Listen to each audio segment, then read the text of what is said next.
سارا جو ہے کپڑے جو ہے میلے کچیلے ہیں، تو اس نے رو کر کہا کہ اس کے علاوہ ہمارے پاس کوئی کپڑے ہے ہی نہیں ہیں۔ تو یہ تھا وہ اس وقت حکمرانوں کا تصور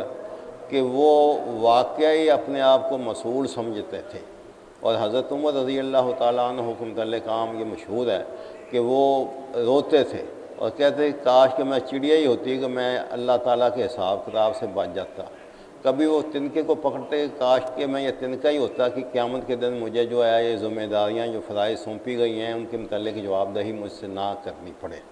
تو یہ حکمرانوں کا جو ہے اسلام نے ایک معیار رکھا ہے کہ وہ ایک شفیق ہوتا ہے، رحم دل ہوتا ہے، رعایا کی نگہداشت کرتا ہے، ان کی جو ہے اخلاق کی بھی حفاظت کرتا ہے اور خود بھی بہترین نمونہ جو ہے وہ بنتا ہے۔ جیسے حضرت عمر کے متعلق آتا ہے کہ آپ نے ایک شخص کو جو ہے کسی صوبے کا گورنر بنایا اور اسی اثناء میں جو ہے آپ کا کوئی بچہ پوتا وغیرہ ہے تو آپ نے اس سے پیار کیا، تو انہوں نے کہا کیا تم بچوں سے پیار اور محبت اس طرح کرتے ہو؟ کہ ہاں۔ انہوں نے کہا ہم تو کبھی کسی کو نہیں کرتے۔ تو اسی وقت جو ہے وہ انہوں نے جو آرڈر نامہ لکھا ہوا تھا حکم وہ پھاڑ ڈالا کہ تم اس قابل نہیں ہو جو اپنے بچوں پر رحم نہیں کرتا، کیا تم رعایا پر بھی اس طرح وہ شفیق اور رحم دل نہیں ہوگے؟ تو اس سے وہ گورنری کا جو پروانہ اس سے چھین لیا کہ تم اس قابل نہیں ہو۔ تو یہ ایک معیار تھا کہ خود جو جب ہم حضرت ابوبکر صدیق کو دیکھتے ہیں، حضرت عمر کو دیکھتے ہیں، عثمان، حضرت علی کو دیکھتے ہیں یا عمر بن عبدالعزیز رضوان اللہ علیہم اجمعین، تو ہمیں ایک حکمران کا ایک آئیڈیل جو ہے کریکٹر ہمارے سامنے آتا ہے۔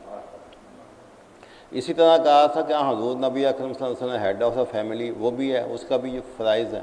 پھر اس کے بعد کہا کہ بیوی جو ہے وہ جب خاوند گھر سے باہر چلا جاتا ہے تو اس کی غیر حاضری میں بچوں کی حفاظت کرنا، بچوں کے اخلاق کی حفاظت کرنا، خود اس کے جو ہے اپنے خاوند کی جان مال کی حفاظت کرنا جو ہے اس کے ذمہ ہے۔ تو گویا کہ جس طرح حقوق الزوجین ہیں کہ خاوند کے بھی حقوق کا فرائض ہیں، اسی طرح حقوق و فرائض جو ہیں بیوی کے ہیں۔ اسی طرح حضور نبی اکرم صلی اللہ علیہ وسلم نے اس مثال کو آگے بڑھایا کہ ایک بظاہر ہم دیکھتے ہیں کہ غلام ہے، ایک ملازم ہے، اس کی کوئی ذمہ داری نہیں ہے، تو حضور نے فرمایا کہ نہیں، اگر اس کو آقا اس کو بھیجتا ہے کہ یہ پیسے لے لو، اس کا سودا خرید کر لاؤ، تو اس کا فرض پھر بن جاتا ہے کہ منڈی سے مارکیٹ سے بہترین چیزیں سستے داموں خرید کر لائے۔ یہ نہیں ہے کہ اب یہ مال مالک کا ہے کہ جس طرح چاہوں میں اس کو جو ہے فضول خرچی میں یا جو لاپرواہی سے اس کو خرچ کر دوں۔ تو گویا کہ اس غلام کی بھی کہا کہ اس کا بھی جو ہے فریضہ ہے، اس کا بھی یہ جو ہے فرض بن جاتا ہے کہ وہ اپنا جو اس کے جو ذمہ داری ڈالی گئی ہے اس کو جو ہے وہ اچھے طریقے سے نبھاؤ۔ تو گویا کہ غلام سے بھی پوچھا جائے گا کہ تم نے اپنے مالک کے جو ہے فرائض جو تھے تم پر جو اس وقت ان کو کہاں تک تم نے وہ پورا کیا۔ تو گویا کہ اس طرح اگر آپ دیکھیں جتنا بھی اس کو پھیلا لیں پورے کا پورا معاشرہ اس حدیث کے اندر آ جاتا ہے، اور یہ وہ احادیث ہیں جو ان کو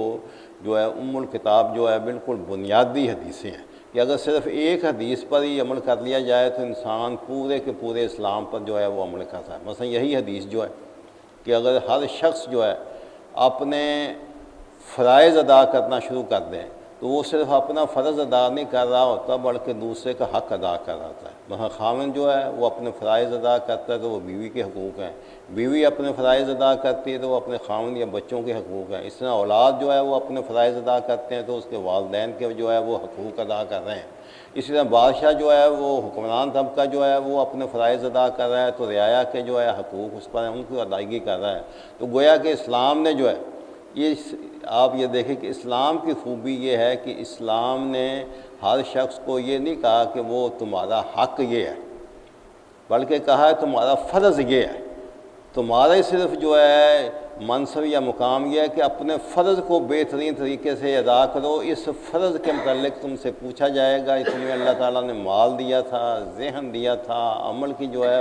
وہ پورا میدان دیا تھا، تو تم نے اس زندگی کو کیسے گزارا ہے۔ تو اس لیے جو ہے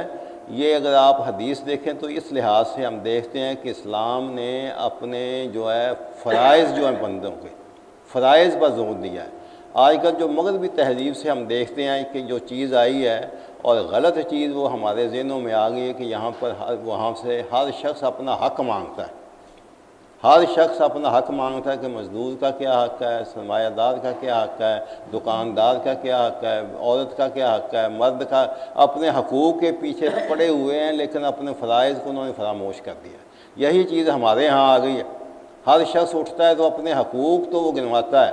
وہ کہتا ہے کہ مجھے یہ ملنا چاہیے، یہ ملنا چاہیے، یہ ملنا چاہیے، لیکن اپنے فرض کے متعلق وہ بالکل کوئی نہیں بتاتا۔ تو اس لیے فساد یہ جو ہے مغرب میں بھی اسی وجہ سے پھیلا ہے کہ انہوں نے حقوق پر جو ہے زور دیا ہے، فرائض کو جو ہے فراموش کر دیا ہے۔ اور ان کی دیکھا دیکھی جیسے ابھی باتیں ہو رہی تھیں کہ وہ کتاب میں پڑھا تھا کہ مولانا مودودی رحمۃ اللہ علیہ فرماتے ہیں کہ جب قوم کوئی تباہ ہوتی ہے تو اس کے میں برائیاں پیدا ہو جاتی ہیں، اور ہم نے جو ہے مغرب کی برائیاں تو اپنا لی ہیں لیکن ان کے محاسن کی طرف ہمارا کوئی توجہ ہم نہیں کرتے، ان کی برائیوں کو اپنا لیا۔ تو یہ برائی بھی جو ہے وہ مغرب سے آئی ہے کہ اپنے حق کو لو، اس کو چھیننے کی بھی کوشش کرو سارا یہ، لیکن اپنا فرض کی طرف جو ہے وہ کوئی توجہ نہیں ہے، فرض کے متعلق کوئی ان کو جو ہے وہ تلقین نہیں کی جاتی۔